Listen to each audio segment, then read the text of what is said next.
온 세상에 페미를 붙이자. 네, 구독자에게 100% 묻어가는 방송. 안녕하세요. 페미북다입니다. 페미북다입니다. 반갑습니다. 안녕하세요.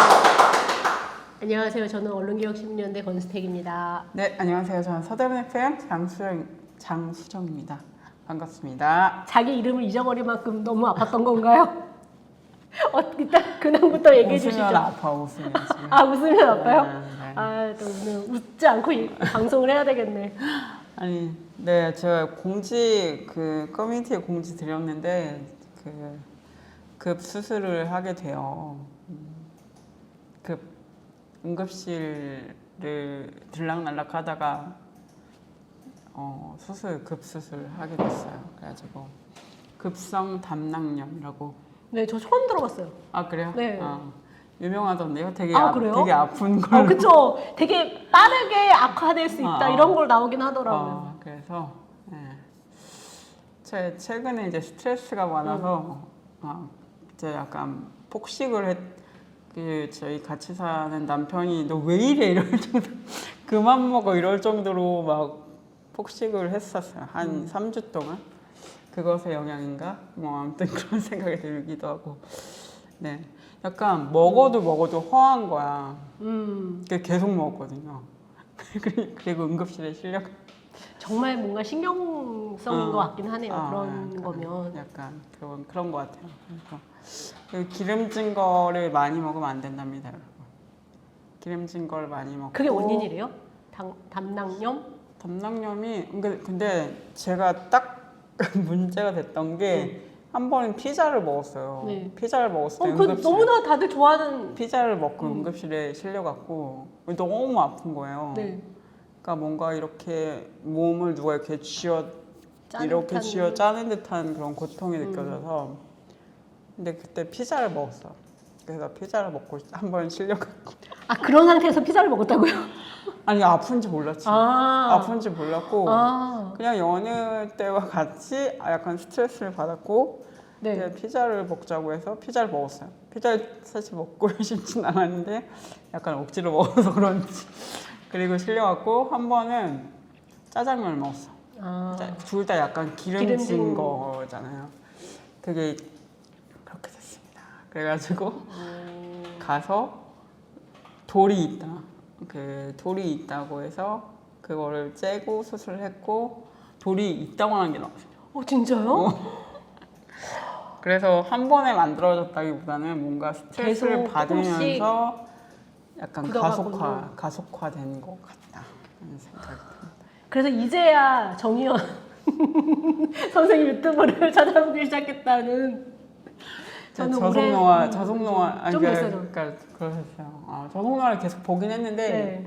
이번 대선에서 약간 40, 50대가 난생 처음으로 주목을 받았잖아요. 이 7080 세대가 7080 연생들이 사상 최초로 주목을 받는 사태가 이제 민주당을 80% 이상 찍으면서 그래서 막 트위터에서 막 그런 짤들이 막 돌고 뭐 4050 선생님들 저속노화 지금부터 저속노화 식단을 실천하십시오 막 이러면서 막 렌틸콩 먹어야 돼. 렌틸콩. 잡곡밥을 먹고 그런 짤이 너무 웃겨서 저속노화를 막 이제 검색해서 보기 시작했는데 그러다 보니까 인스타에 이제 저속노화밖에 안 뜨. 네, 좀 그래서 좀 여러분들께도 저도 그런 건강을 함께 건강을 챙겨야 한다. 건강을 챙겨서 오래 살아서 이제 우리 진보 사회를 이룩하자라는 생각을 해봤습니다. 페미 세상이 올 수 있도록.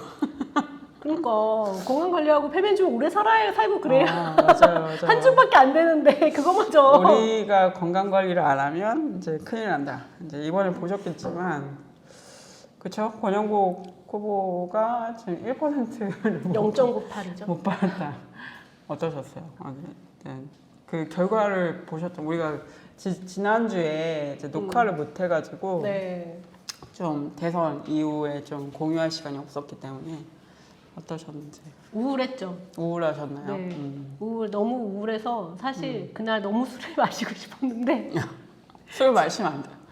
저는 그럴 속상할 때 술 안 마셔요. 아 그래요? 네. 아주 좋은. 네. 저는 속상할 때는 오히려 더 술을 안 마시는 편이어가지고 기분 좋을 때만 조금만 마시는 편이어가지고 하지만 너무 우울했다.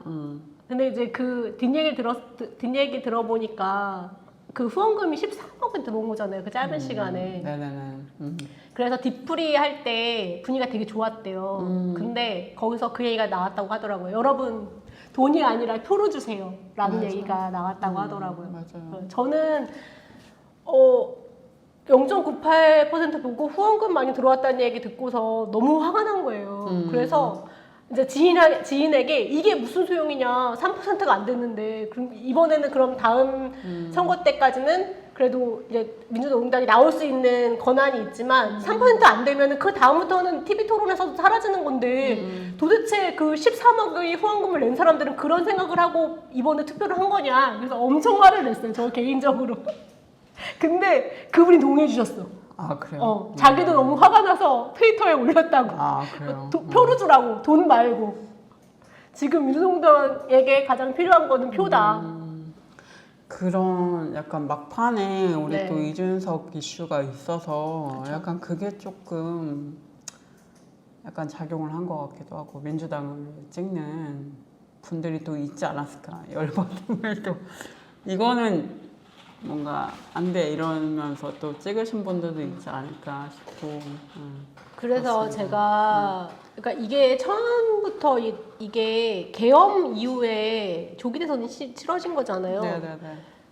근데 그때 처음에 이제 사람들이 내란 세력을 척결하기 위해서는 압도적인 승리가 필요하다, 조기 네. 대선에서. 이런 구호가 너무 한국 사회에 팽배했던 것 같아요. 나는 그것 때문이라고 보거든요. 그러니까 이번에는 한 사람한테 표를 몰아줘야 된다. 될 가능성이 높은 더불어민주당 이재명 후보다라고 생각해가지고 이런 분위기가 더 커졌다고 생각하는데 최근에 칼럼을 하나 썼었어요. 뭐냐면 지금 필요한 거는 압도적 승리가 아니다. 국힘의 압도적 패배가 필요한 거다, 우리 사회에는. 근데 압도적 패배를 하려면 필요한 게 뭐냐? 선택지를 넓혀줘야 되는 거예요, 사람들이. 그러니까 이재명 후보를 흔쾌히 찍기는 싫고, 근데 뭐 이준석도 안 되고, 그리고 국힘을 뽑기에도 좀 그런데? 라고 하는 사람들을 붙잡을 수 있는 다른 표들이 그러니까 다른 후보군이 더 많았으면 오히려 저는 국힘이 41%를 먹지 못했을 수 있다고 봅니다. 진짜 많이 나왔죠. 네, 너무 많이 나와서 저는 그러니까 되게 여러 가지로 저기했던 건데 일단 권영국 후보가 0.98%를 받았다는 걸 속상했고 두 번째로 국힘을 왜 41% 넘었지? 그만큼 보수화됐다는 것 같아요. 그쵸. 한국 사회가 보수화가 많이 됐고 극우여도 괜찮다. 우리 걸 지켜줄 수 있는 이들이라면 괜찮다라는 생각을 하시는 분들이 그만큼 많다라는 걸 또 느꼈네요. 그래서 저는 화가 난 거예요. 아니 계엄을 했는데도 이런 생각이 드니까 그런데도 41% 받았다고? 이렇게 되니까 대단하다는 생각이 들긴 하더라고요. 그리고 이따 뭐 이준석 후보 얘기는 더 하겠지만 8.34 이거 진짜 아니 10% 안 된 건 너무 다행이긴 한데 TV 토론 그 사건이 있었는데 8% 넘겼다고? 그러니까 원래 10% 이상 나오고 있었는데 뭐 그 깜깜이 기간 동안 그 일이 직전에 있었고 그 토론회에서 발언이 있었고 그 후로 떨어졌다 뭐 이런 보도도 봤는데 다행인지 뭔지 모르겠는데 근데 너무 많이 나왔다 지금 너무 많이 나왔다. 반토막 났다는 말도 하던데 근데 반토막까지는 아닌 것 같은데 그쵸? 근데 저 맞을 수도 있어요. 아 그래요? 네. 그런 것 그러니까 같아요. 마지막 원래 투표하기 전에 여론조사에서는 15% 가까이나 넘는 것들도 좀 있었대요. 그러니까 민주당 내부에 계속 돌렸을 거 아니에요. 민주당 내에서 그 자신들이 보기 위해서 거기에서는 15%를 안정적으로 받고 있었다고 하더라고요. 그래요? 네. 그러면 이준석 되게 뼈 아프겠네요. 그래도 3%에서 반토막 날아갔다고 얘기한다고요? 의견이 이렇게 있어요. 3%는 어떤 거죠? 3% 날아갔던 사람도 있고 두방이 날아갔던 사람도 있고. 네, 3% 내지 반토막 정도 날아갔다. 그 이 사건으로 이런 의견이 있다고 하네요. 또 말씀하신 대로 많이 예상보다 많이 나오고 있었다. 15% 정도 그런 분석들도 있다. 그래요. 어쨌든 이준석은 이번에 깨달으려나? 그래서 이러면 안 되는구나. 절대 아니죠. 안 깨달으려나? 어쨌든 이것도 뭐 지금 뭐 네. 뭐하고 지냈나 얘기를 하는 중이니까 네. 저는 되게 우울한 모드로 어, 목소리가 아직 돌아오지 않고 있다. 많이 우셨나요? 아니 뭐, 그런 건 아닌데 막 호의를 지르셨나요? 감기에 뭔가 계속 안 낫고 있어요. 그래서 진짜? 지금 목소리 가라앉았는데 이게 한 3주 동안 지금 이 상태이긴 하거든요. 그렇군요. 어쨌든 그런 상태다. 좋은 일이 없다. 근데 저는 좀 더 얘기해도 되나요? 네, 저는 사실은 그러니까 진보 정당이 0.98을 받았는데 민주노동당이죠. 조금 뼈 아프게 생각해야 될 부분은 있다는 생각이 들어요. 어쨌든 그 뭐 되게 좋은 메시지를 또 많이 국면에 줬고 권영국 후보가 그렇긴 한데 0.98에서 머무르고 계속 어쨌든 선택할 수 없는 어떤 이유가 전 있을 거라고 생각을 하거든요.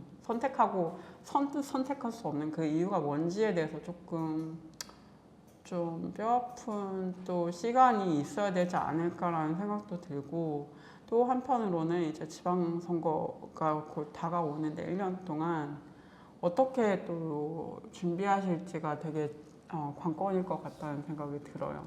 그래서 저는 좀 항상 아쉬운 건 진보정당들이 그러니까 물론 이렇게 대선이나 이런 것도 굉장히 중요한데 일상적인 그런 공간에서 지역을 중심으로 한 활동들이 많이 없기 때문에 사실 이렇게 피부로 느낄 수 없는 부분들이 좀 있는 것 같아요. 그래서 좀 그런 부분들을 좀 활동으로 좀 저는 좀 보여줬으면 좋겠다 그런 바람이 항상 있거든요. 그래서 좀 어떻게 또 앞으로 이후가 좀 이후 준비를 어떻게 하느냐에 따라서 저는 지방선거 뭐 그 이후에 뭐 총선 이렇게까지 좀 더 긴 그림을 그릴 수 있었으면 좋겠다 뭐 이런 생각을 하고 또 저는 사실은 여기는 되게 그 순택님이 실망하셨다고 그러는데 저는 많이 나왔네라고 생각을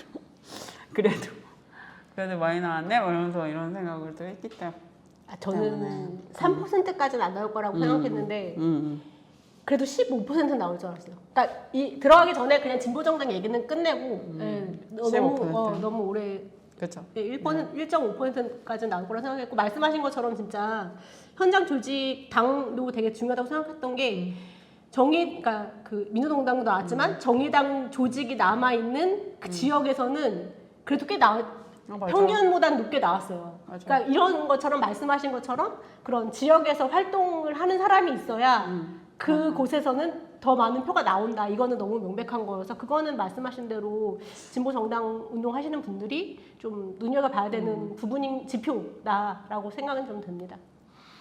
네. 네, 그러면 저희 또 이어서 계속 대선 이야기 해볼 텐데요. 이번에는 어떤 이야기를 좀 해볼까요? 좀 더 구체적으로 좀 네, 짚어볼까요? 앞에를 너무 많이 얘기해서 어디서부터 정리한 걸 얘기해야 되는지 하나하나 모르겠어요. 네. 오늘 준비한 거 하나하나를 조금 더 디테일하게 하면 되겠습니다. 일단 총 투표율은 79.4% 진짜 많이 나온 편이라고 하고요. 네. 80% 가까이 처음에는 그랬잖아요. 80% 나올까? 이게 이제 사람들이 눈여겨봤던 건데 80%는 미치지 못했지만 네. 79.4%가 나왔고 이재명 더불어민주당 후보가 49.42%로 당선했고 국힘 김문수 후보가 41.15%, 이준석 후보가 개혁신당 8.34% 그리고 권영국 후보가 0.98%, 송진호 무소속 후보가 0.10%가 나온 선거였다라고 네. 하고 79.4% 투표율이었는데 이게 역대 네 번째로 높은 거였대요. 그리고 2000년도 이후에는 처음이었다고 으로 하네요. 최대 투표율이었군요. 그렇죠. 최근 들어서는 이렇게 높은 투표의 열기가 없었다라는 거죠. 그리고 그거를 봤었는데 원래 언론사들이 주요하게 봤던 게 있어요. 이재명이 50% 넘을 거냐. 그렇죠. 그리고 김문수가 40% 넘을 거냐. 그렇죠. 그렇죠. 이준석이 10% 넘을 거냐. 였는데 모두 실패했어요. 세 당. 아, 40% 넘었어. 김문수만 됐다. 김문수가 그래서 수혜자냐 거의 아니 수혜자라고 아무튼 지금 대표를 노리실 만한 어디 산에 올라가서 운동하고 그러시잖아요. 훌라후프 있다고. 나 그렇게 큰 훌라후프 처음 봤어요. 나는 훌라후프 잘 돌리는데. 네. 어쨌든. 그럴만하다. 지금. 네. 근데 이거 진짜 되게 그렇죠. 40%가 넘었어요. 네. 그래서 아까도 얘기했지만 너무 저는 충격이었던 게 이게 내란 이후에 벌어진 조기 대선이었는데 이 김문수 후보가 어떤 사람이냐 윤석열이 어쨌든 나와 있고 지금 그쵸. 나와 있고 영화도 봤잖아요. 부정선거 관련된 영화도 봤는데 그때 뭐라고 했습니까? 김문수 후보가 영화 보고 사람도 많이 만나면 좋지 않냐라고 얘기했었거든요. 되게 다양한 얘기를 하잖아. 많은 얘기했는데 많은 얘기를 하셔가지고. 윤석열에 대해서는 이제 이러면서 그렇죠. 출당도 반대하고 맞아요. 이제 이랬었고 마지막에는 윤상현 그 서부지법 사태를 뒤에서 이제 그러니까 했다라고 하는 이야기 되는 그 윤상현을 공동선대위원장으로 임명하기도 하고 그랬는데 41.15. 네.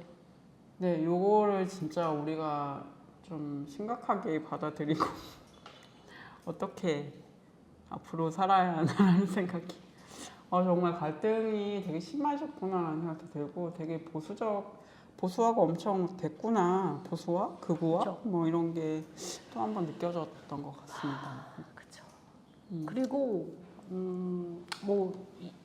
그 조선일보 이준석 얘기를 하지 않을 수 없는데 이게 TV 토론에서 언어 성폭력 이후에도 아까도 얘기했지만 8.34%를 받았는데 조선일보에서 양상훈 칼럼을 통해서 미래가 있는 보수 희망을 보여줬다 그런 대상이었다라고 얘기를 하고 있어요.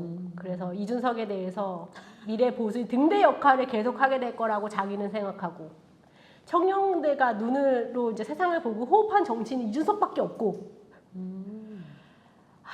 네, 그런 얘기를 했고 그리고 한동훈도 좀 더 대중화되면 보수의 미래가 될 수 있다. 한동훈도. 그래서 투톱으로 잘 해볼 수 있다라고 얘기했고 여기에 이제 김용태나 김재섭이나 천하람 의원들도 함께 할 거다라고 하면서 보수의 희망 이렇게 칼럼을 썼더라고요. 보수의 희망 어떻게 생각하십니까? 희망입니까? 이준석이 희망입니까? 좀 더 좋은 걸 하면 좋지 않을까요? 좀 더 좋은 사람들 좀 찾아보면 좋을 것 같아요. 지금 네.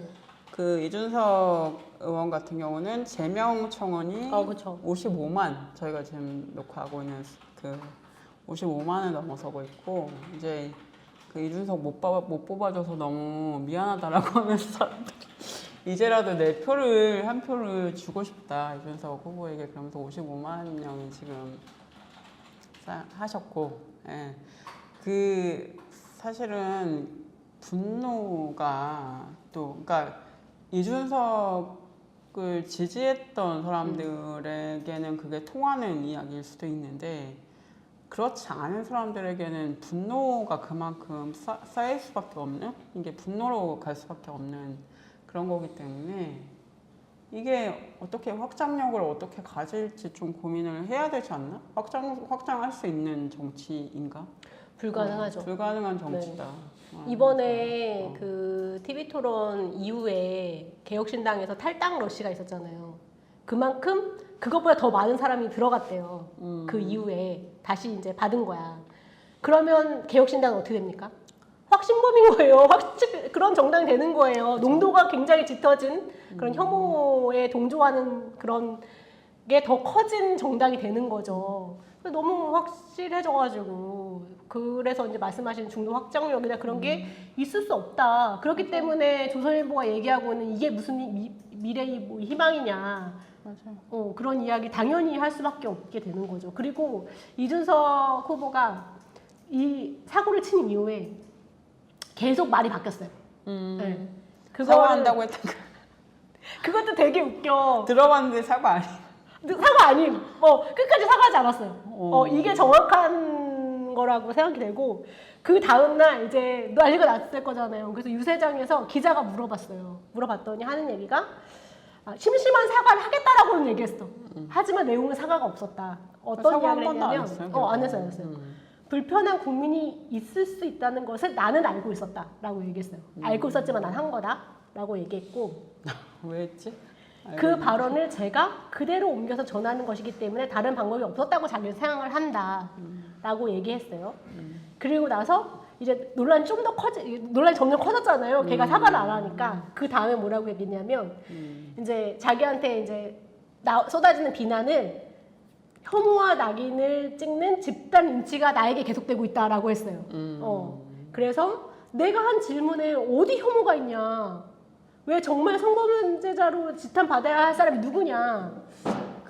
요즘 그런 말이 있잖아요. 메타 인지력이 부족하다. 그렇죠. 그래서 오히려 자기가 질문한 걸 회피한 두 후보, 여기서는 이제 이재명 후보와 이제 권영국 후보를 얘기하는 거죠. 그들이 회피한 거고 책임을 외면한 거다 그들이라고 얘기했어요.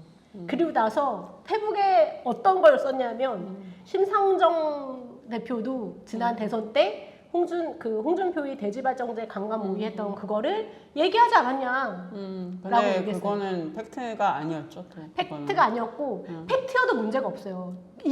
지금 이 발언과 이 발언은 질적으로 다른 문제거든요, 사실은. 근데 그거를 이제 이렇게 얘기해서 허위 사실을 유포했다 맞아요. 얘는. 그리고 있고 지지자들한테 편지를 보냈습니다. 그날 지지자들한테 편지를 보냈는데 모든 책임은 저 이준석에게 있다. 그 어떤 변명도 하지 않겠다라고 하면서 15%를 내가 넘어야 된다. 도와달라. 네.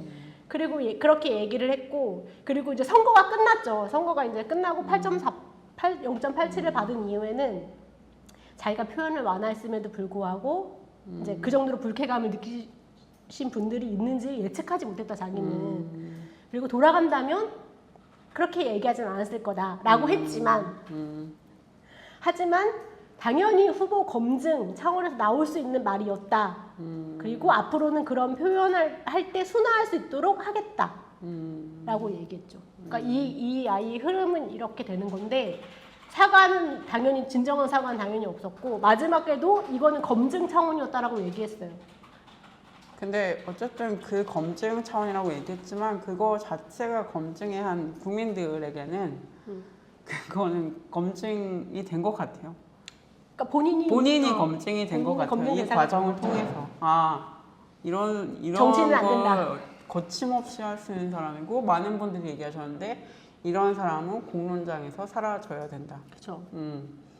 저는 진짜 강력하게 그렇게 생각해요. 이렇게 이걸 대놓고 폭력을 지상파 방송에서 그것도 생방송에서 누가 제재할 수도 없고 자를 수도 없고 그 1,000만 명이 봤다는 통계 그 집계가 있던데 굉장히 관심이 집중되어 있는 선거이기 때문에 많은 사람들이 봤고 그것을 많은 사람들이 또 자기 자녀 가족들이 시청하기도 하고 자녀와 시청하시기도 하고 그래서 그거를 보신 분들 중에서 아이가 너무 놀랬다 이러신 분들도 있고 너무 많았죠. 많은 여성들이 어떤 기억들이 있으실 거라고 저는 생각하는데 그 기억이 떠오르신 분들도 있을 거고 그렇죠. 저도 그런 욕을 들었거나 그런 것들이 떠올랐거든요.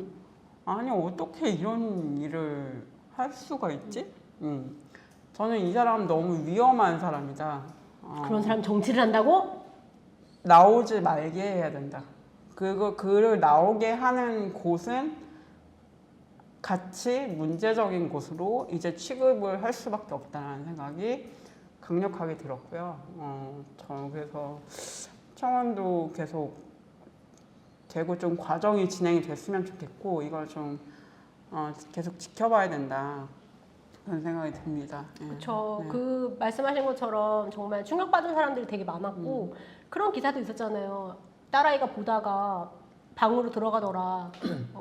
아니 너무 말도 안 되는.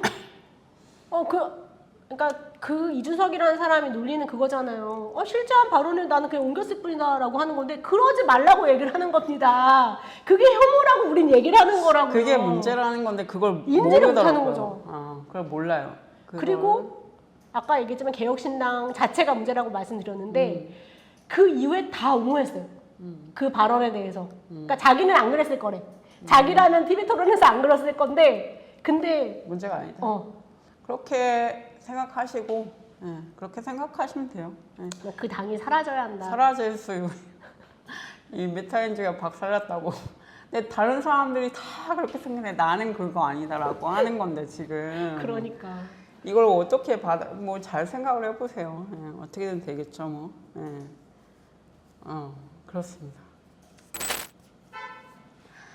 네, 우리 뭐 이번에 우리 배미문자에서 이준석 이야기를 좀 해봤고, 그럼 다음 또 어떤 이야기를 계속 여성 이슈가 있었던 건데 사실 유시민 유시민 전 장관 같은 경우에도 다스베이다에 나와가지고 그 설란영 여사에 대해서 여성 노동자 학력 비하, 뭐 선민의식에 대한 그런 비판도 계속 제기되는 그런 발언을 했었던 거죠. 그러니까 그냥 짧게만 얘기하면 지금 설란영 씨는 발이 공중에 떠 있는 중이다. 찐 노동자 출신이 대학생 노동자와 결혼해서 정신적으로 고양이 된 거고, 그러니까 한마디로 제정신이 아니다 이런 식으로 얘기했어요. 그래서 사과를 했는데 좀 더 자기가 정확한 표현을 썼다라면 이렇게 비난을 받지 않았을 텐데라고 이야기를 했고, 설 씨가 왜 그런 언행을 하는지 내재적 접근법으로 이해하려 했던 거다 자기는 이라고 해명을 해서 또 논란이 됐습니다. 내재적 접근에 대해서 또 그렇죠. 네, 근데 또 이렇게 얘기하면 유시민 전 장관을 옹호하는 사람들이 꼭 나타나요. 특히 자기 방송에 나왔던 김어준이 이제 진행자였던 거잖아요. 김어준이 바로 아니 고졸 노무현을 지지했던 사람이 무슨 학벌주의자라니 말도 안 되는 소리라고 있네 라고 얘기했고, 그리고 어쨌든 유시민 같은 경우에는 김문수 후보와 설란영 여사 두 분 다 아는 사이고, 그러니까 충분히 얘기할 만한 사람이다. 그냥 아는 사이가 아니라 같이 운동했던 사이인데 이런 얘기도 못하냐?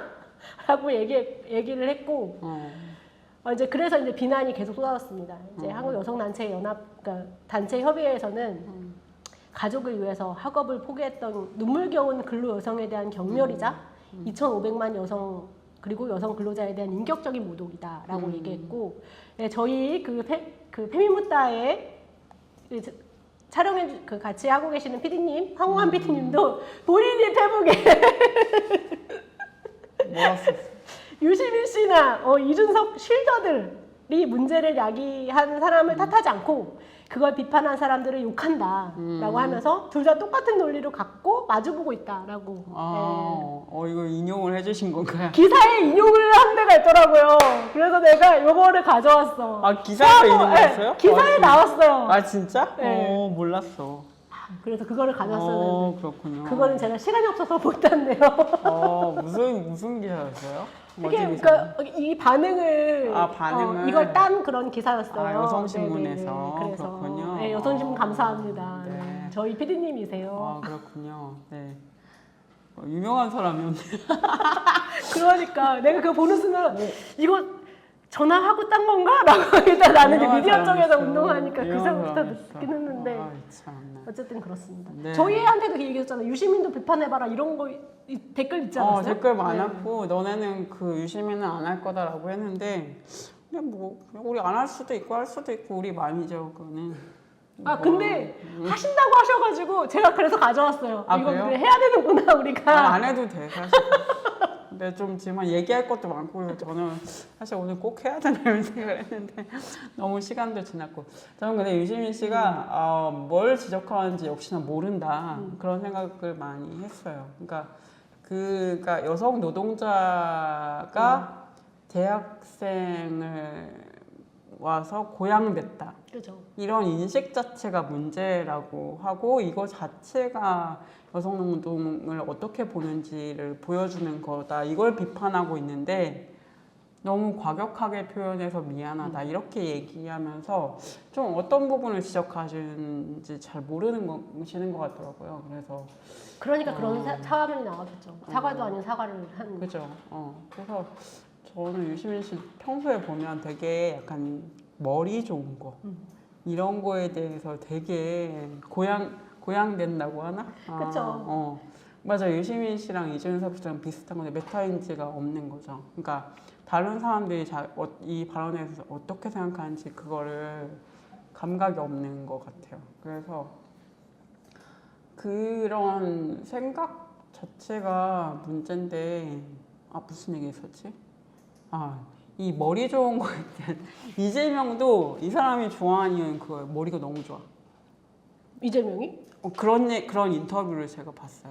유시민이 막 나와서 이 사람이 머리가 얼마나 좋냐면 막 이러면서 얘기를 하시는데 노무현 씨도 약간 그런 거였던 것 같고 되게 재밌는 분이다. 그쵸. 아니 그 말씀하신 게 맞아요. 그러니까 그 김어준 씨가 얘기한 고졸 노무현을 맨 앞에서 지지했는데 그 사람이 고졸 때문이 아니라 되게 다양한 그게 있는 건데 어쨌든 유시민이 어떤 부분에서 인정했기 때문에 그렇게 했던 거지. 맞아요. 이 사람은 정말 잘 모른다라는 생각 저도 되게 많이 들었던 것 같아요. 네. 우리나라가 약간 능력주의 그리고 학벌 이런 거에 대한 그런 게 좀 있잖아요. 그런 걸 가지고 계신 분이다 이분도. 아까 딱 얘기한 선민희 씨 맞아요. 그거 이외에 뭔가 찾을 수 없었다. 근데 재밌는 사건이 있었어. 그러니까 재밌다기보다는 좀 씁쓸했는데 그러니까 이준석도 제대로 사과 안 했고 유시민도 자기 발언에 대해서 제대로 사과 안 했잖아요. 근데 제대로 사과한 사람이 있었어요. 누구요? 누구죠? 배우 김혜윤 씨입니다. 배우 김혜윤 씨. 네, 배우 김혜윤 씨인데 네네네. 유시민이 그 논란 이후에 본인이 SNS에 어제 오늘처럼 서울대 나온 학력이 부끄러운 적이 없었던 것 같다. 제가 대신 죄송하다고 말씀을 전하고 싶다.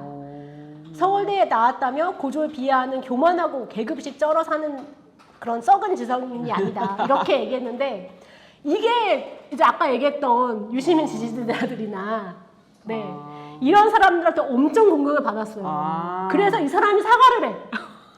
자필 사과했어. 자신이 SNS에 이거 올렸던 거에 대해서. 국힘 지지자라고요? 이 사람이? 그건 그거는 정치적인 거 있는 건데. 근데 맞는 이야기를 하셨는데, 그쵸? 네, 근데 이분이야말로 사과문에 군더더기가 없습니다. 그래요? 네. 그러니까 예를 들면 자기가 작성한 걸로 인해서 불편함을 느끼셨거나 상심하셨던 모든 분들에게 죄송하다라고 말씀드리고 싶고, 그리고 다 모든 것은 다 내 책임이다라고 했고. 이번 일을 통해 말이 가진 무게를 다시 한번 배웠다. 자기는 그 깨달음을 잊지 않고 더 좋은 사람으로서 조심스럽고 책임 있는 자세로 임하겠다라고 했어요. 그러니까 그러니까 이준석이나 유시민은 군더더기가 너무 많았잖아요. 그래서 우리는 사과라고 얘기하지 않는 거고. 근데 이 김혜윤 배우는 잘못한 것도 없는데 사과를 했다. 김혜은. 김혜은. 그쵸. 네. 근데 연예인들은 사과를 해야 되는 상황이. 그쵸. 특히 이번에 너무 많았어요. 특히 여성 연예인들이 맞아요. 무슨 옷을 입었다느니 홍진경도 빨간색 옷 입고 갔다가 논란된 거고. 맞아요. 카리나도 2번 쓰여있는 그거를 자기의 SNS에 올렸다가 논란된 거고 이런 것처럼 너무 또 여성 연예인들이 그쵸. 이번 선거에도 너무 고통을 많이 받았다. 맞아요. 어쨌든 저는 김혜은 배우를 평소에 좋아하기 때문에 저도요. 연기 너무 잘하잖아요. 연기 너무 잘하시고 자기 영역에서 일 잘하면 되지 뭐. 그렇죠. 정치하시면 제발 정치나 좀 잘하시고요. 유시민 작가님은 책을 많이 쓰셨으면 좋겠어요. 책 얘기만 했어요. 눈 떨리고 있어. 난 더 이상 그의 글을 읽지 않는다 막 이러. 책 되게 청춘의 독서 지금 베스트셀러 1위잖아요. 계속. 네. 많이 읽으시고요. 오히려 정치인 되기 전에는 글이 되게 좋았던 것 같은데 저는 정치를 하시고 난 이후에는 글이 약간 아무래도 그런 진영 논리 그쵸. 이런 거에 또 영향을 받고 그 주요한 스피커이기 때문에 특히 그거 이후에 어용 지식인 이후에 저는 좀 그의 글은 안 읽게 되더라고요. 네. 저도 읽진 않습니다. 이번에 좀 TV 얘기를 해보면 좋을 것 같은데 네. 그 지상파 3사 출구 얘기를 해보면 좋을 것 같아요. 네. 이게 이번에는 좀 차이가 났죠. 네, 맞아요. 지상파 3사에서는 이재명이 50% 넘는 걸로 나왔고 맞아. 김문수가 40%안 되는 걸로 나왔습니다. 그리고 이준석도 7.7%였고 권영국이 1.3% 나온 걸로 나왔습니다. 제일 실망스러웠던 부분이 그거 아니에요? 1.3이라 해서 아 그래 1% 넘은 거. 내가 그 야밤에 후원금을 보내니. 근데 0. 네 아쉬움이 있다. 네 어쨌든. 그랬는데 아. 오히려 그 돈을 덜 쓴 MBN 예측조사가 정확하게 맞았어요. 네. 그랬구나. 거기는 출구조사가 아니라 여론조사를 한 거예요. 그냥 한 번 돌린 거였는데 이제 MBN. 네, 이재명 후보가 49.2%로 50%안 되는 걸 맞췄고요. 김문수가 41.7%로 41% 그러니까 넘는 걸로 맞췄고 이준석을 7.8%로 했어요. 이거는 약간 차이가 있긴 하지만 어쨌든 그래서 이 세 개를 다 맞췄다. 그거는 MBN이 유일했다. 그렇군요. 그래서 그런 얘기가 있어서요. 왜 지상파 이 출구조사가 되게 되게 높았거든요. 맞추는 비율이, 그러니까 맞추는 확률이 굉장히 더 높아지고 더 좀 더 이제 시간이 그쵸, 되면서 저번에도 정교해지고 작아졌는데. 지난 대선 때도 거의 맞아요. 유일하게 거의 비슷하게 맞춘 거잖아요. 근데 이번에는 왜 빗나갔지라는 분석들이 좀 되고 그러게요. 있긴 하더라고. 약간 뭐 샤이한 사람들이 있었을 것이다 뭐 이런 그쵸. 얘기들도 있더라고요. 그렇죠. 저도 뭐 대놓고 김문수 찍었다고 하기 약간 그래가지고 그랬을 수도 있다. 그쵸. 이런 말씀도 하시고. 근데 그것도 약간 말이 안 되는 게 어. 내가 투표를 하고 오잖아요. 그래서 사람한테 받는 거거든요. 근데 그 사람한테 누구 찍었어를 묻는 게 아니에요. 비슷한 투표용지를 주고 그걸 똑같이 찍어서 접어서 넣도록 되어 있어요. 그러니까 이재명을 찍는 거지 거기. 아니 근데 그 사람이 안 보잖아. 이 출구원 조사하시는 분이 이 사람이 누구 뽑았다는 걸 알지 못하는데 또 다르게 표기했을 수 있다라는 거죠. 그 그죠. 말이 맞다면 샤이가 맞다면. 그죠. 그래서 그거는 그죠. 잘 모르겠고 저는 오히려 가중치를 가중치 잘못 둔 게 아닌가 싶어요. 뭐요? 가중치. 가중치? 네, 지상파에서 이제 그 가중치 이게 여론조사니까. 조사에서. 네, 그러니까 어디, 그러니까 다 받은 거에서 영남 지역 아니 여성 남성 이거 다 비율을 비율 같은 맞춰가지고 거를. 이걸 퍼센트를 내는데 가중치를 조금 잘못 둔 게 아닌가. 맞습니다. 그래서 그럴 수 있죠. 아까 얘기했지만 계엄을 저질렀지만 그래도 표를 준다라는 걸 잘못 계산한 게 아닌가. 그럴 수 있죠. 그 보수 세력이 결집력 이런 거 잘못 계산했을 것 같다. 저는 좀 그렇게 보는 편이긴 해요. 그 어쨌든 사전 투표보다는 당일날 투표를 많이 하셨어. 대구, 그쵸. 경북 뭐 이 맞아요. 지역에서도. 그래서 이거는 약간 결집이 있었죠. 결집이 있었다라는 생각을 할 수 있죠. 예. 그리고 또 우리가 어쨌든 출구조사를 비롯해서 그 최종 결과를 봤을 때 인상적인 것들은 이제 많이 얘기하셨지만 20대 여성들 그리고 20대 남성들이 어떤 표를 찍었는가 이게 좀 많은 분들한테 또 회자가 많이 됐습니다. 네. 표를 띄워주세요. 네. 그래서 이거 참 걱정하시는 분들도 많더라고요. 저도 걱정. 이렇게 해서 되겠냐? 이거 이들이 계속 같이 살아가야 되는 이들인데 이런 걱정 많이 하시더라고요. 그래서 이준석 후보가 어쨌든 뭐 여성들도 10% 정도 찍기는 했는데 거의 뭐 남성들은 3분의 1 정도 이렇게 나오면서 네. 이게 아니 3분의 1 훨씬 넘어요. 3분의 1. 그냥 3분의 1이 많이 넘네요. 37%니까 네. 그죠 거의. 그래서 저는 저 표를 보면서 이게 여러분 확정된 건 아닙니다. 이거는 일단은 그 방송 3사의 출구조사에 의한 거고 6개월 후에 성관이가 내요 통계를. 다시. 그건 정확한 통계가 그때 나오긴 하지만 어쨌든 지금 이거 방송 3사 이 출구조사라는 걸 말씀드리고 전제로 말씀드리면 전 이걸 보는 순간 그 생각을 했어요. 와, 내 앞에 20대 남성 3명이 지나가. 그러면 그 중에 한 명은 계엄 옹호 세력이고 그 중에 한 명은 혐오 옹호 세력인 거다. 이런 생각이 들더라고요. 그럴 수 있죠. 그래서 와 이거 뭐지? 같이 살 수 있나? 저는 최근에 알게 됐는데 이거 얘기해도 되나? 왜, 저와 누가? 저와 굉장히 가까운 분이 음. 찍었다고. 굉장히 가까운 분이면 그분의- 그분 아니야? 누구요? 그 친척, 이제 그 친인척 중에 그 가족? 네, 저희 가족 중에 누군지는 밝힐 수 없고 그분의 프라이버시를 위해서 누군지는 밝힐 수 없는데 아 그렇구나 이러면서 네 어쨌든 그렇다고 합니다. 그래서 그래요. 가까이 있다. 멀리 있지 않다. 멀리 있지 않다. 그쵸. 어. 저희 뭐 방송국에도 20대들이 많이 오시는데 네. 20대 분들의 남성들도 있고 여성들도 있는데 제가 뭘 올리면 자꾸 나가서 저번에도 우리 그 카톡방에 페미모타 링크를 올렸더니 누가 나갔어. 그래서 그런 거구나 이러면서 그랬는데 어쨌든 생각보다 멀리 있지 않습니다. 예. 그쵸. 그러니까 3분의 1이면 진짜 저희 그 서대문 명지대 학생들 중에 이제 지나가는 그 젊은 20대들 중에 그쵸 그렇게 생각을 할 수 있겠네요.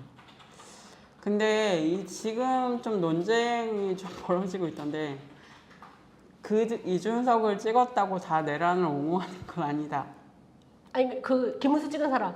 김문수를 찍었다고 내란을 옹호하는 건 아니다. 혹은 이준석을 찍었다고 다 페미를 싫어하고 그런 건 아니다. 그쵸. 이런 그 설명들을 계속 하시려고 노력하시는 분들이 있던데 이게 또 뭐 좀 약간 논쟁이 있더라고요. 아니 근데 그거는 어느 세대나 마찬가지예요. 네? 그 말씀하신 그 논리는 어느 세대나 다 마찬가지라고요. 그럼요. 응. 우리가 20대 여성이면 이재명을 다 지지해서 찍었을까? 아닐 수 있는 거잖아요. 그쵸. 그러니까 이것처럼 그 논리가 맞으려면 다른 것도 다 마찬가지다. 그거는 이유가 될 수 없다라고 맞아요. 저는 하게 되는 거죠, 사실은. 근데 20대 남성들을 더 이해해 주시고 싶은 마음으로 이런 생각을 하시는 것 같은데 네.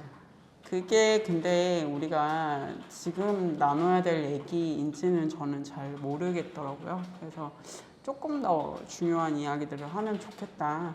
그런 생각을 좀 해봤습니다. 그리고 또 어떤 분들은 약간 나쁜 걸 계속 이야기하는 것보다는 그래도 이 20대 여성들이 진보적인 그런 방향으로 향하고 있는데 그러면 이 여성들은 왜 이렇게 지금 표의 향방을 보여주고 있는가? 이 여성들은 왜 이런 것인가? 사실 20, 30대가 힘들다는 거는 너무 많이 얘기했고 그쵸. 남자도 여자도 오히려 여성들이 더 힘들 수도 있잖아요. 근데 사회적 소수자인데. 근데 왜 이 사람들은 왜 더 진보적이 되는가? 이걸 분석을 해야 된다라는 또 말씀을 또 하시는 분도 있더라고요. 그게 더 우리 사회에 도움이 된다. 근데 전 그거에 되게 동의가 되더라고요. 그러니까 좀 긍정적인 얘기를 하고 사회를 통합할 수 있는 그런 얘기들을 더 퍼뜨리고 또 계속 발굴을 해야지 계속 왜 이렇게 분열하는 것들을 계속 알아줘야 되는가 뭐 그렇기도 하고 아까 저희 유명하신 황우한 PD님께서는 이제 유명한 걸로 부르자. 유명한 괜찮네. 황우한 PD님께서는 아니 왜 20대면 다 성인인데 왜 그걸 들어줘야 돼? 그거 왜 들어주고 있어야 되냐 너무 우쭈쭈 해준다. 성인이면 자기 얘기를 표현하고 그렇게 해야지 막 이런 얘기도 하시더라고요. 근데 조금 어쨌든 여성들은 광장에서 자기들 목소리를 얘기하고 뭔가 정치적인 언어로 또 이렇게 만들어 가려고 하고 있는데 남성들은 사실 그 정치적으로 얘기를 한다기보다는 뭐 누구를 공격한다거나 누구를 혐오한다는 방식으로 지금 계속 표현이 되고 있기 때문에 좀 그걸 잘 봐야 되지 않을까.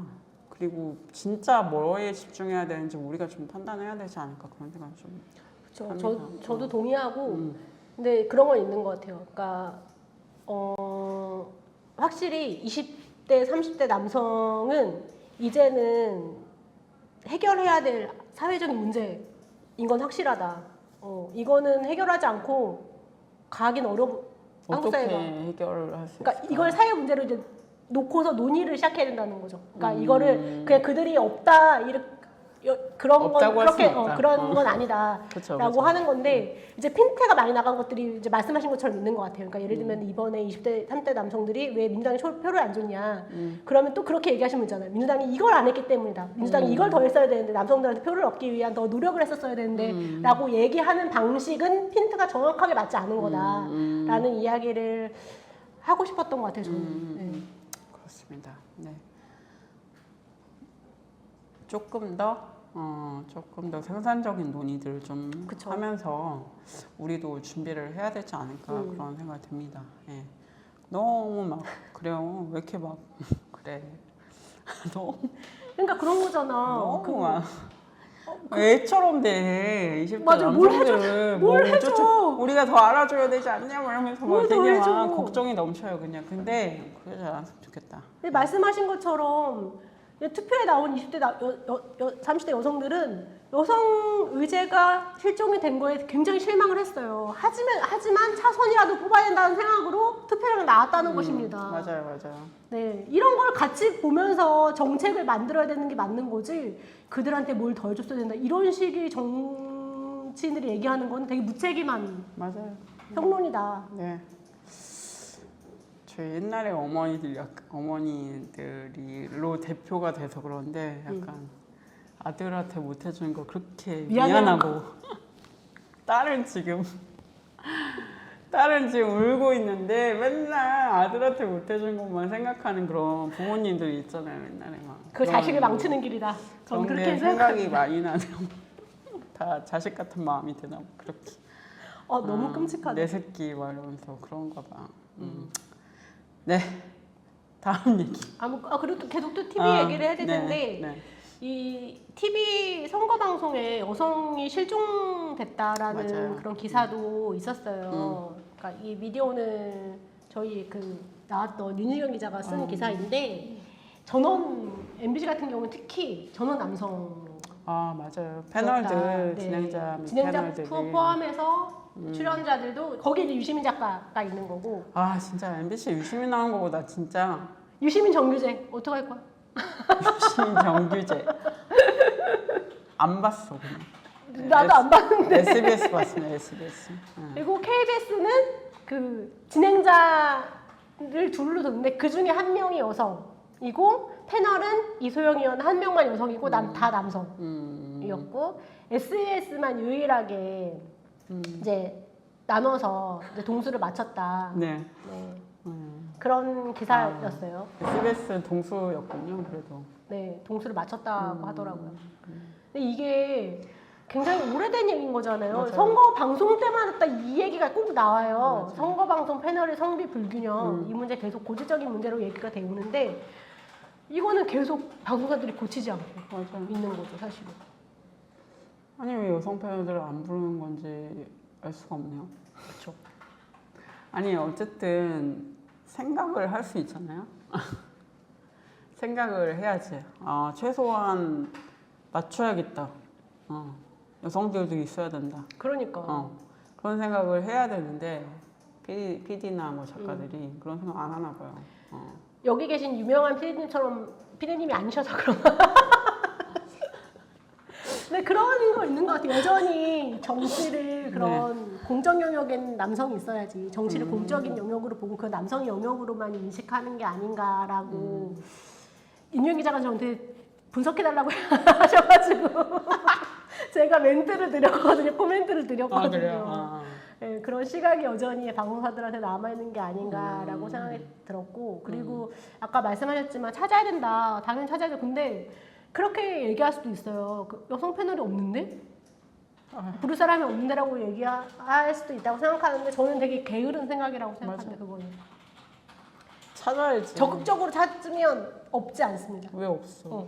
왜 없어? 왜 없어? 말씀하신 대로 어제 그 시사인 그 김현지 뉴스인에 이제 손희정 선생님이 나와서 제가 본방송 못 봤고 저는 다시 보기로 봤어요. 나중에 다시 보기를 봤는데 내가 본방을 알았다면 나오시는 걸 알았다면 미리 가가지고 내가 왜 안 알려주고 우리도 나와가지고 그 보는 여성도 많은데 우리도 알려주시지 SNS에 좀. 그리고 우리 지난번에도 저 나왔지만 권김영 선생님도 방송에 최적화된 맞아요. 정치를 해설해 주실 분으로 되게 맞아요. 잘하실 분이기도 하고. 저는 맞아요. 공김혜영 선생님, 손희정 선생님 같은 분이 그런 패널로 나오시면 너무 재밌을 거다.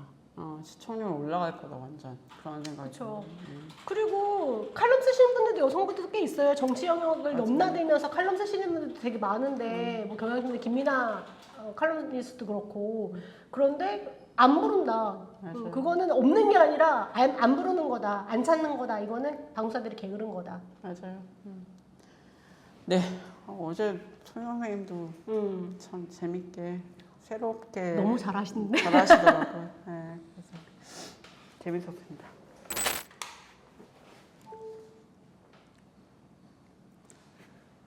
네, 갑자기 제 노트북 배터리가 나간다고 그래가지고 급하게 켰고요. 네, 그러면 또 우리 많이 얘기를 못했네요. 생각보다 네. 51분 녹화했는데 지금 네. 아니 마지막이에요. 네, 마지막인가요? 네. 또 오늘이 아니라 이제 내각이 좀 이제 구성이 되고 있는 중입니다. 네. 그래서 아직 근데 이재명 대통령이 됐다는 감각이 제가 별로 없어요. 그쵸, 이제 실감 안 나죠? 병원에 한 4, 5일 있다 보니까 약간 고립돼 있었거든요. 그래가지고 아직까지 어떠신가요? 뭔가 느끼시나요? 달라진 저는 뉴스를 많이 보니까 달라지긴 했구나. 이제 일을 하는 대통령이 들어오긴 했구나. 이런 생각은 들죠. 맞아요. 일을 한다는 것이 대통령이 일을 해? 최근에 본 댓글 중에 웃겼던 거 윤석열이 3년 동안 한 것보다 3일 동안 더 많은 일을 했다. 그러니까. 맞아요. 일을 하는지는 모르겠고 일을 일을 하시는 것 같긴 해. 그 있잖아요. 어제는 그 이재명 대통령이 기자들이 밥 먹는 곳에 가가지고 같이 식사하는 거. 번개로 식사했다고 하더라고요. 근데 그 기사에 어떤 게 있었냐면 윤석열이 처음에 대통령 되고 나서 기자실에 왔대요. 제일 먼저 한 게 냉장고를 열어보는 거예요. 왜? 냉장고를 열어보고 여러분 제가 여러분께 김치찌개와 계란말이를 해드릴 테니까 다음에 같이 한번 식사하자 이 얘기를 김치찌개 했고 끓여주는 거 엄청 좋아하시는구나. 좋아하시는 것 같아요. 김건희 여사들도 많이 왜 끓여줬겠지? 이렇게 다 끓여줘? 그리고 그 얘기를 했다고 해요. 일을 해야 돼. 기자들이 물어보고 또 그거야. 기자들이 그 얘기를 했대. 대통령이 너무 바쁘시지 않을까요? 지금 일도 되게 많으시고 할 텐데 라고 했더니 한마디 했대. 그거에 대한 답이 아니 일은 내가 안 하고 아니 뭐 애들이 하는 거죠. 일을 시키는 거고 그들이 일을 하는 거고 일을 시키는 혼자 다 하려고 하면 안 된다고 이렇게 얘기했다는 거예요. 전형적인 진짜 큰형님 마인드인가 이게? 전형적인 그냥 놀고 먹는 사람의 마인드. 아니 뭐 일을 내가 하나? 아래 시키면 되지 우리. 그러니까 아니 검찰총장은 그럴 수도 있어. 근데 대통령은 그러면 안 되지. 우리는 그런 대통령을 3년 한국 사회가 대통령을 뭐라고 생각한 건지 모르겠는데. 그런 거라고 생각한 거죠. 간조에서도 그게 요즘 논란이 되고 있지만 그게 반려견 수영장이다 아니다 아니면은 뭐 이런 얘기도 되게 많잖아요. 그러니까 정말 일을 해야 된다는 개념이 없는 대통령이었던 게 아닌가 싶은 거죠. 근데 약간 이재명 대통령은 지금 약간 극단과 극단처럼 한 명은 완전 일을 안 하고 한 명은 일 중독인 그러니까. 4시간씩 국무회의를 하면 어떡해. 2시간만 하라고. 그리고 2시간 좀 쉬기도 하고. 맞아요. 직원이 오늘 가로로 쓰러졌다고 오늘 뉴스에 났던데 적당히 좀 조절을 해주시면 좋겠다. 물론 너무 이게 사실 현안들이 많아서 그러니까 3년 동안 안 되던 게 지금 막 뭐 이태원 율가족 그 문제도 지금 해결하고 있고 막 이렇게 특검도 그것도 다 통과시킨 거고 그쵸. 일을 하고 계신 거고 그리고 이제 또 이번에는 또 해외로 순방도 가야 이렇게 해외 가셔야 되잖아요. G7도 가셔야 다음 되고 주고 에이펙 준비해야 되고 그쵸. 너무 바쁘신 건 잘 모르겠네요. 어떻게 해야 될지. 그러니까 바쁜 게 맞는 것 같긴 한데 너무 그렇지 나토에도 여기저기서 가야 되나 오라고. 말아야 되나 지금 고민하고 계시고 여기저기서 오라고. 윤석열 때는 오지 말라고 했죠. 오지 말라.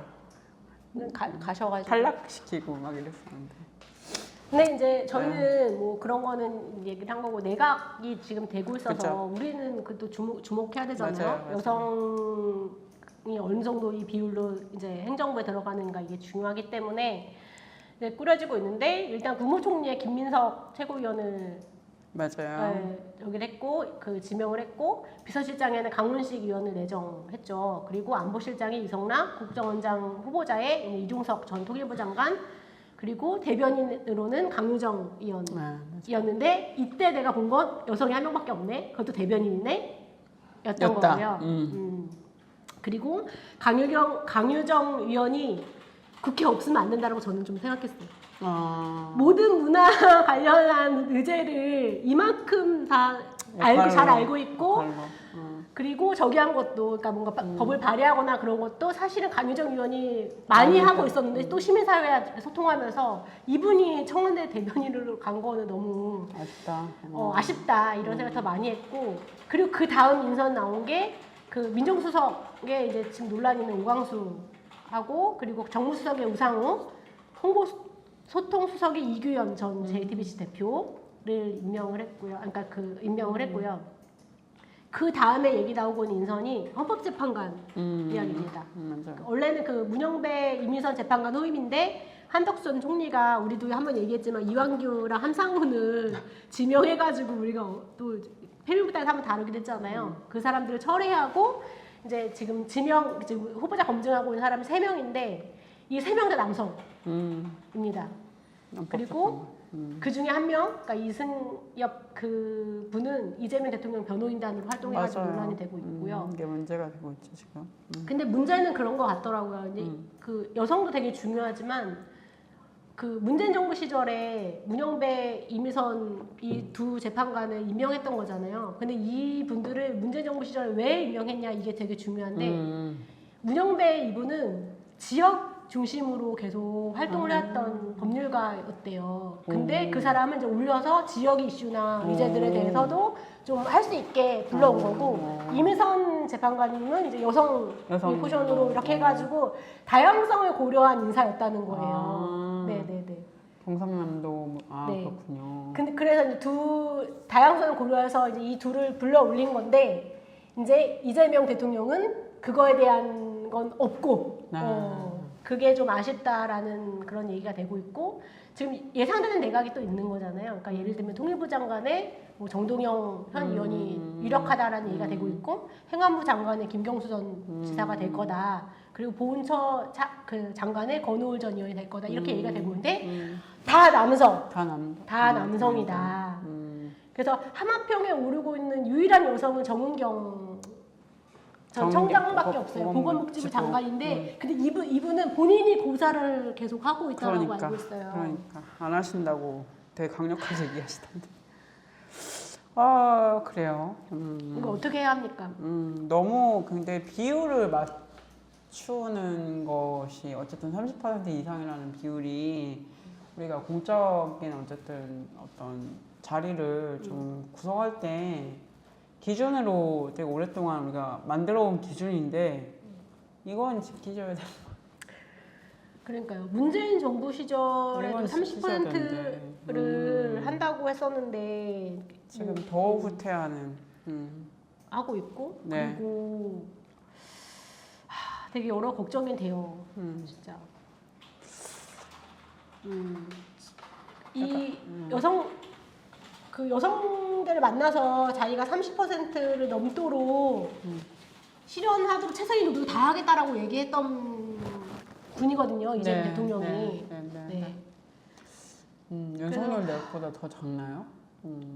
그럴 수도. 그렇게 될 수도 있어요. 그러니까 수도. 지금 나머지 내각을 어떻게 꾸리기로 했냐. 지금 국민 제안 받겠다고 한 거잖아요. 근데 맞아요. 이거야말로 되게 위험할 수 있어요. 왜냐면 정확하게 뭐 다양성 이거를 내가 어느 정도로 맞출 거다라는 인식이 없으면 휘둘리기 쉬운 방식이 사실은 그런 국민 제안을 받는 형태여서 그건 좀 문제가 될 수 있겠다. 근데 어쨌든 애초에 기준이 있고 거기에 따라서 요거를 좀 전체적으로 적용하는 방식으로 돼야 되지 않나. 근데 뭐 그래야지 국민 제한 받았어도 그 중에서도 그런 기준, 그러니까 30% 이상이라는 기준에 맞춰서 또 할 수 있기 때문에 그런 건 좀 가지고 가야 되지 않나라는 생각이 들어요. 국민 제한 방식에 대해서는 어떻게 생각하세요? 아까 얘기한 그대로요. 정확한 위험하다? 철학이 없으면 이거를 내가 어떤 식으로 이거를 활용할 건지 국민 제한을 하지 말라는 게 아니라 그것도 철학을 기반으로 해야 된다고 말씀을 드리는 거예요. 그러니까 예를 들면은 내가 30%를 이상을 원래는 30% 너무 낮아. 원래는 50% 그쵸, 50%를 원래 맞춰야 40이나 50이죠. 예. 그러니까 그런 철학을 가지고 인재를 찾는 사람과 맞아요. 인재를 먼저 보고 이렇게 적용하게 됐을 때 나타날 수 있는 차이가 분명히 있는 거잖아요. 그러니까 그렇기 때문에 철학을 분명히 가지고 이런 걸 해야 한다. 이런 정책을 이런 방안으로 할 수 있겠지만 그렇지 않고서는 더 위험할 수 있다. 특히 인기 투표가 될 수도 있는 거잖아요. 이런 방법 같은 경우에는 물론 이제 다행인 거는 공개하진 않는다고 해요. 어떤 사람들이 들어왔고 이 사람들이 몇 %를 차지했고 이런 거는 공개하진 않는다고 해서 그건 뭐 그나마 다행이라고 생각할 수도 있긴 한데 10,000명 이상이 추천됐다고 하던데. 이미 그래서 다들 그렇게 놀리고 그렇게 얘기하고 있다면서 나 누구 추천한 거야 이러고 있다면서요. 누가 날 추천한 거야 이러고 이렇게 하고 있다고 하는데 근데 기본적으로 공직을 하고 있는 그런 사람들을 추천할 수 있는 거죠. 예. 그런 건 그쵸. 아니 뭐 그쵸. 그래야죠. 권순택 씨 추천하고 막 이런 거. 그렇게 하는 사람도 있을 거예요. 그래. 네네. 뭐 자격이 되면은 할 수 있는 거니까. 네네네. 네. 알겠습니다. 근데 저는 오히려 걱정이 되는 건 저는 여성가족부였어요. 여성가족부. 네, 제가 방금 이거는 그 사진을 보내드렸는데 여성가족부를 이재명 대통령이 공약을 어떻게 했냐면 성평등 가족부를 개편하겠다고 해서 맞아요. 확장하겠다고 했어요. 근데 이게 되게 우려가 되는 게 최근에 이제 국무회의 하다가 이제 그 얘기를 나왔던 거예요. 남성을 그 대변할 수 있는 그런 부처가 있냐 이렇게 물어봤 차관한테 그렇게 질문했다는 거예요. 그래서 이게 여성가족부에서 여성을 빼잖아요. 여성을 빼고 성평등 가족부를 만드는 건데 그러면 남성의 불만도 살펴보겠다라는 거다. 이렇게 이 부처를 그렇게 이재명 대통령이 인식하고 있는 게 아닌가. 네. 그런 시각이 기사로 나왔어요. 그래서 맞아요. 뭐지? 그러면은 이제 여성가족부에서 성평등 가족부가 되면 남성 불만 부서. 네, 그런 것도 이제 접수해서 뭔가 해결해야 되는 그런 부처가 되는 건가? 이런 우려가 돼서 도대체 우리가 생각하는 성평등 부처와 내가 생각했던 그 부처 확대 개편과 이재명 대통령의 머릿속에 있는 성평등 가족부의 그 부처의 상이 너무 달랐던 건가? 이런 생각이 저는 좀 들더라고요. 네, 확실히 이 부분이 유난히 약하시긴 한 것 같아요. 약하긴 한 것 같아요. 성평등이나 여성의제의 독립성, 그러니까 여성의제의 독립성이 왜 지금까지 존재해 왔는지에 대한 인식 자체가 없지 않나. 그러니까 계속 뭐 반복되어 온 얘기인데 여자 남자 가르는 거 좋지 않다. 모두 같은 국민 아니냐라고 이런 뉘앙스의 이야기 발언을 많이 했는데 그건 어쨌든 여성들의 권리가 계속 제한이 되어 왔던 역사가 있기 때문에 여성 문제를 계속 다르게 다뤘던 거고 여성가족부 물론 원래 여성부였죠. 여성부에서 여성가족부로 된 건데 그것이 존재했던 이유도 사실 그런 인식 때문이었는데 이거를 역사적인 것도 사실은 인정을 안 하시는 부분이 있지 않나. 그렇지 않나요? 여성부와 여성가족부가 있었던 것 자체가 우리 사회가 그런 합의에 의해서 어쨌든 여성 문제를 따로 다뤄야 된다라는 합의 하에서 나온 것들인데 좀 그런 건 좀 많이 아쉽죠. 뭐 저희가 계속 이 페미니스트 통해서 말씀드렸는데 그 부분은 왜 공부를 하는 걸 좋아하시는 것 같은데 공부하시는 거 좋아하시는 것 같은데 왜 외교부에도 뭐 라이따이한 대책이 있나 이렇게 물어보셨다는데 이게 외교부 사안인지 잘 모르겠어가지고. 아이고. 어쨌든 네. 그래서 이번 대선이 이제 여성 의제가 실종됐다는 얘기 계속 있었던 거고 그런 이었고 특히 이제 그 황원빈님이 띄워주시기도 했지만 18년 만이었다는 거잖아요. 여성 후보가 대통령 네, 없는 거. 없는 게 이런 영향도 다 연결이 되는 거겠죠, 사실은. 맞아요. 오히려 저는 이런 것들을 쭉 볼 때 특히 이제 본인이 지금 구성하고 있는 내각이나 그런 거 보더라도 여성부가 왜 필요한지를 보여주는 거거든요. 사실은. 맞아요. 본인이 하는 이런 내각 구성이나 이런 걸 보더라도 그치 여성부가 그렇기 때문에 필요한 거다 이렇게 인식하셔야 되는데 말씀하신 것처럼 그런 젠더 의식이나 이런 것들은 좀 감성이나 그런 것들은 많이 아쉽다. 많이 진짜. 아쉽다. 맞아요. 다른 데선 굉장히 스마트하신 것 같은데 이런 건 또 그리고 왜 그 얘기 있었잖아요. 왜죠? 이재명은 합니다. 이 지지자들이 계속 하고 다니는 얘기거든요. 이재명은 합니다. 저는 사실 그거에 약간 기대를 여전히 하고 있는 부분도 있어요. 이렇게 하다가 이렇게 하지만 어느 순간 차별금지법 제정할 수도 있다. 이 사람은 오히려 문재인 전 대통령보다 우유부단한 그거보다는 오히려 결단력이 있는 부분이 있다. 뭔가 실행력이나 그쵸. 그러니까 어떤 목적을 위해 목적을 위해 자기가 어떤 목적이 있을 때 이거를 할 수 있는 사람이다. 문재인 전 대통령은 못했지만 그렇기 때문에 저는 어느 정도 기대는 하고 있긴 하거든요. 근데 쉽지 않다.